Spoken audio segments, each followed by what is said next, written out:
Hello दोस्तों, DPR classes में आपका स्वागत है। आज हम भारतीय राज्य व्यवस्था इंडियन पॉलिटी के सबसे महत्वपूर्ण स्तंभों में से एक उच्चतम न्यायालय सुप्रीम कोर्ट के बारे में चर्चा करेंगे। भारत की एकीकृत न्यायपालिका इंटीग्रेटेड जुडिशरी में उच्चतम न्यायालय का स्थान सबसे ऊपर है। आज के इस विस्तृत वीडियो में हम कवर करेंगे संविधान के 5 भाग और अनुच्छेद 124 से 147 के तहत आने वाले प्रावधान, न्यायाधीशों की नियुक्ति की कोलोजियम प्रणाली की विकास यात्रा, न्यायाधीश बनने के लिए आवश्यक योग्यताएं और उनके निष्कासन की जटिल प्रक्रिया, और साथ ही न्यायालय की वे शक्तियां जो इसे नागरिकों के मौलिक अधिकारों का रक्षक बनाते हैं। यूपीएससी और अन्य प्रतियोगी परीक्षाओं की तैयारी कर रहे छात्रों के लिए यह क्लास बहुत महत्वपूर्ण होने वाला है, क्योंकि अंत में हम महत्वपूर्ण अभ्यास एमसीक्यूज भी हल करेंगे। तो चलिए स्टार्ट करते हैं।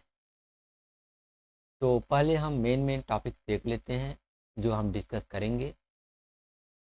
फर्स्ट है आपका उच्चतम न्यायालय का परिचय और संवैधानिक प्रावधान, न्यायाधीशों की नियुक्ति और कोलोजियम प्रणाली की विकास यात्रा, एनजेएसी बनाम कोलोजियम विवाद का न्यायिक विश्लेषण, न्यायाधीशों की योग्यता, शपथ और कार्यकाल, हटाने की प्रक्रिया, संवैधानिक आधार और जटिलताएं, कार्यकारी मुख्य न्यायाधीश, तदर्थ और सेवानिवृत्त न्यायाधीशों की नियुक्ति, उच्चतम न्यायालय की स्वतंत्रता के विभिन्न सुरक्षा उपाय, न्यायालय का व्यापक क्षेत्राधिकार और शक्तियाँ।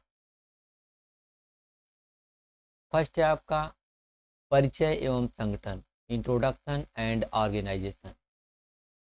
संवैधानिक प्रावधान, संविधान के 5 भाग के अंतर्गत अनुच्छेद 124 से 147 तक उच्चतम न्यायालय के गठन, स्वतंत्रता, शक्तियों और प्रक्रियाओं का विस्तृत विवरण दिया गया है। एकीकृत प्रणाली, भारत ने अमेरिका के विपरीत एकीकृत न्यायपालिका को अपनाया है, जिसका अर्थ है कि एक ही न्यायालय श्रृंखला केंद्रीय और राज्य दोनों कानूनों को लागू करती है।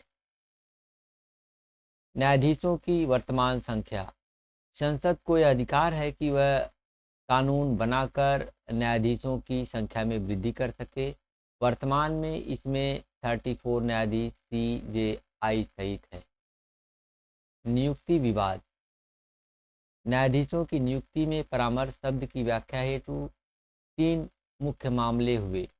प्रथम न्यायाधीश मामला 1982, द्वितीय न्यायाधीश मामला 1993 जिसने कोलोजियम को जन्म दिया, और तृतीय न्यायाधीश मामला 1998 जिसने कोलोजियम का विस्तार किया।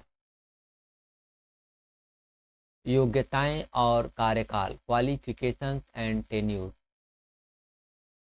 नागरिकता, उम्मीदवार का भारत का नागरिक होना अनिवार्य है। न्यायिक अनुभव, कम से कम 5 वर्ष तक किसी उच्च न्यायालय का न्यायाधीश रहा हो या 10 वर्ष तक उच्चतम न्यायालय में अधिवक्ता रहा हो। विधिवेत्ता, राष्ट्रपति की दृष्टि में वह एक प्रतिष्ठित विधिवेत्ता हो। यह प्रावधान केवल उच्चतम न्यायालय के लिए है, उच्च न्यायालय के लिए नहीं। आयु सीमा, वह 65 वर्ष की आयु तक पद पर बना रहता है। कार्यकाल के लिए किसी न्यूनतम आयु का उल्लेख संविधान में नहीं है। निष्कासन की प्रक्रिया, रिमूवल प्रोसीजर। संवैधानिक आधार, राष्ट्रपति द्वारा न्यायाधीशों को केवल सिद्ध कदाचार या अक्षमता के आधार पर ही हटाया जा सकता है। न्यायाधीश जांच अधिनियम 1968, यह निष्कासन की प्रक्रिया को विनियमित करता है। निष्कासन प्रस्ताव पर लोकसभा में 100 या राज्यसभा में 50 सदस्यों के हस्ताक्षर आवश्यक हैं। बहुमत की प्रकृति, प्रस्ताव को संसद के प्रत्येक सदन द्वारा विशेष बहुमत, कुल सदस्यता का बहुमत प्लस उपस्थिति व मतदान करने वालों का 2/3 से पारित होना चाहिए। उच्चतम न्यायालय की स्वतंत्रता, इंडिपेंडेंस, नियुक्ति का तरीका। कार्यपालिका की भूमिका को सीमित करने के लिए कोलोजियम प्रणाली को अपनाया गया है। संचित निधि पर भार। न्यायाधीशों के वेतन, भत्ते और पेंशन भारत की संचित निधि पर भारित होते हैं, जिन पर संसद में मतदान नहीं हो सकता। व्यवहार पर चर्चा पर रोक। संविधान के अनुसार न्यायाधीशों के न्यायिक आचरण पर संसद या विधानमंडल में चर्चा नहीं की जा सकती, सिवाय निष्कासन प्रस्ताव के। अवमानना हेतु दंड। उच्चतम न्यायालय अपनी अवमानना के लिए किसी भी व्यक्ति को दंडित कर सकता है, जिससे उसकी गरिमा सुरक्षित रहती है। क्षेत्राधिकार एवं शक्तियाँ। Jurisdiction and powers. मूल क्षेत्राधिकार। संघीय ढांचे से संबंधित विवादों, केंद्र बनाम राज्य या राज्य बनाम राज्य का निपटारा करने की अनन्य शक्ति। रीट क्षेत्राधिकार। नागरिकों के मौलिक अधिकारों की रक्षा हेतु अनुच्छेद 32 के तहत बंदी, प्रत्यक्षीकरण, परमादेश आदि रीट जारी करती है। अपीलीय क्षेत्राधिकार। यह देश का अंतिम अपीलीय न्यायालय है, जो संवैधानिक, दीवानी और आपराधिक मामलों में अपील सुनता है। अभिलेख न्यायालय। न्यायालय के फैसले भविष्य के लिए साक्ष्य के रूप में सुरक्षित रखे जाते हैं और अधीनस्थ न्यायालयों पर बाध्यकारी होते हैं। तो अब हम प्रैक्टिस के लिए एमसीक्यूज देखेंगे।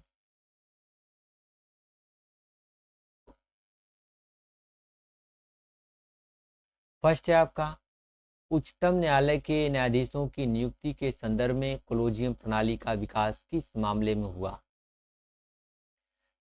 द्वितीय न्यायाधीश मामला 1993। ऑप्शन बी करेक्ट है। नेक्स्ट है आपका, निम्नलिखित में से कौन सी योग्यता उच्चतम न्यायालय के न्यायाधीश बनने के लिए अनिवार्य है? उसकी आयु कम से कम 35 साल हो। ऑप्शन सी करेक्ट है आपका।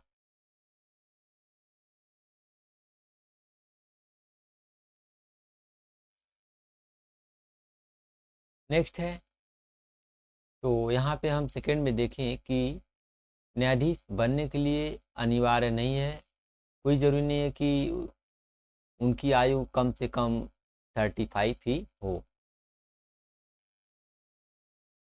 नेक्स्ट है आपका, उच्चतम न्यायालय के न्यायाधीश का वेतन किस पर भारित चार्ज होता है? किस पर चार्ज होता है? भारत की संचित निधि पर। ऑप्शन सी करेक्ट है। नेक्स्ट है आपका, न्यायाधीशों के निष्कासन प्रस्ताव को राज्यसभा में पेश करने हेतु कितने सदस्यों के हस्ताक्षर आवश्यक हैं? 50 सदस्यों के हस्ताक्षर आवश्यक हैं। ऑप्शन ए करेक्ट है आपका। नेक्स्ट है आपका, अभिलेख न्यायालय कोर्ट ऑफ रिकॉर्ड की शक्ति संविधान के किस अनुच्छेद में निहित है? किस अनुच्छेद में निहित है? अनुच्छेद 129 में है। ऑप्शन बी करेक्ट है आपका। नेक्स्ट है, राष्ट्रपति द्वारा मांगी जाने वाली सलाह अनुच्छेद 143 के संदर्भ में कौन सा कथन सत्य है? कौन सा कथन सत्य है? दी गई सलाह केवल परामर्श की प्रकृति की होती है, बाध्यकारी नहीं। ऑप्शन सी करेक्ट है। नेक्स्ट है आपका, तदर्थ न्यायाधीशों की नियुक्ति केवल किस न्यायालय में की जा सकती है? किस न्यायालय में की जा सकती है? केवल उच्चतम न्यायालय में की जा सकती है। ऑप्शन सी करेक्ट है आपका। नेक्स्ट है, एनजेएसी राष्ट्रीय न्यायिक नियुक्ति आयोग को किस संवैधानिक संशोधन द्वारा असंवैधानिक घोषित किया जा सकता है? असंवैधानिक घोषित किया जा सकता है। चौथे न्यायाधीश मामले 2015 में। ऑप्शन सी करेक्ट है।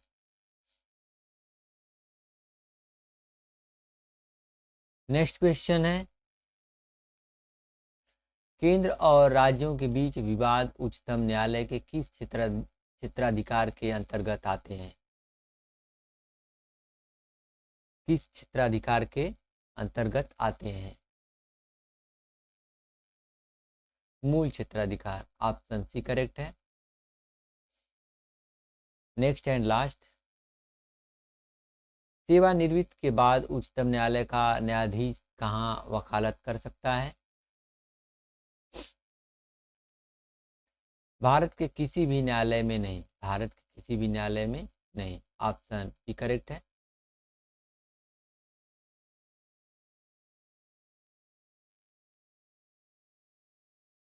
तो साथियों, आज हमने जाना कि कैसे भारत का उच्चतम न्यायालय न केवल केंद्र और राज्यों के बीच विवादों का निपटारा करता है, बल्कि संविधान के संरक्षक के रूप में भी कार्य करता है। हमने न्यायाधीशों के 65 वर्ष के कार्यकाल और उनकी स्वतंत्रता को बनाए रखने वाले सुरक्षा उपायों को भी विस्तार से समझा।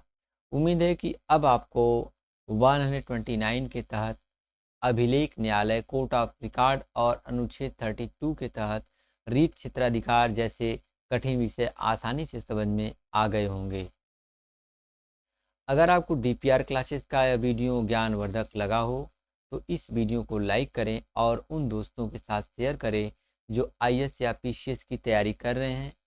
ऐसे ही और एजुकेशनल वीडियोस के लिए चैनल को सब्सक्राइब करें। कमेंट सेक्शन में हमें बताएं कि कोलोजियम प्रणाली पर आपके क्या विचार हैं। मेहनत करते रहिए, सफलता जरूर मिलेगी। मिलते हैं अगले अध्याय में। धन्यवाद। जय हिंद।